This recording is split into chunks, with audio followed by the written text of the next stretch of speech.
ಕಾನೂನು ಸುವ್ಯವಸ್ಥೆಯನ್ನು ಕಾಪಾಡೋದ್ರಲ್ಲಿ ಅದರಲ್ಲಿ ಆದ್ಯತೆ ಮಹಿಳೆಯರಿಗೆ ರಕ್ಷಣೆ ಕೊಡಬೇಕು ಅನ್ನುವಂಥದ್ದು. ಮಹಿಳೆ ಇವತ್ತು ಜನನಿ ಅಂದ್ರೆ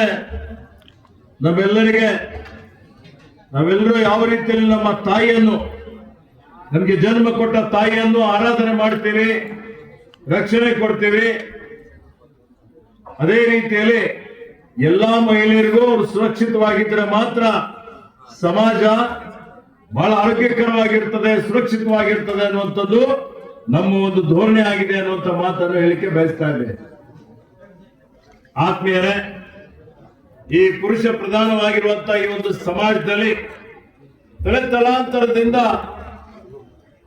ಮಹಿಳೆಯರಿಗೆ ಶೋಷಣೆ ಆಗ್ತಾ ಇರ್ತಕ್ಕಂಥದ್ದು ನಾವೆಲ್ಲ ನೋಡಿದ್ದೇವೆ.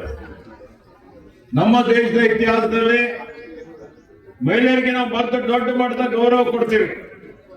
ಅದರಲ್ಲಿ ವಿಶೇಷವಾಗಿ 12ನೇ ಶತಮಾನದಲ್ಲಿ ವಿಶ್ವ ಗುರು ಬಸವಣ್ಣನವರು ಮಹಿಳೆಯರು ಇವತ್ತು ಅವರು ಶೋಷಿತಳಲ್ಲ, ಶೂದ್ರಳಲ್ಲ, ಮಹಿಳೆಯರು ಪುರುಷರಿಗೆ ಸಮಾನ ಅಂತ ಹೇಳಿ ಮಹಾದೇವಿ ಅನ್ನುವಂತ ಒಂದು ಗೌರವವನ್ನು ಕೊಟ್ಟು ಅವರಿಗೆ ಅನುಭವ ಮಂಟಪದಲ್ಲಿ ಈಗಾಗಲೇ ನಾವು ಅಕ್ಕಪಡೆ ಅಂತ ಹೆಸರಿಟ್ಟಿದ್ದೇವೆ.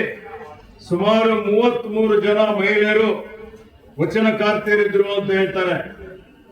ಅದಕ್ಕೆ ಮೊದಲನೇ ಕವಯತ್ರಿ ಅಕ್ಕಮಹಾದೇವಿರವರು, ಅಕ್ಕನ ಹೆಸರೇ ಈ ಅಕ್ಕ ಪಡೆ ಅಂತ ಇಕ್ಕಿದ್ದೀವಿ. ಅಕ್ಕ ಅಂದ್ರೆ ಶಕ್ತಿ, ಅಕ್ಕ ಅಂದ್ರೆ ಆತ್ಮಸ್ಥೈರ್ಯ, ನಿಮ್ಗೆಲ್ಲರಿಗೆ ಒಂದು ಧೈರ್ಯ ತುಂಬುವಂತಹ ಒಂದು ಶಬ್ದನೇ ಈ ಅಕ್ಕ ಅಂತ ಹೇಳ್ಬೋದು.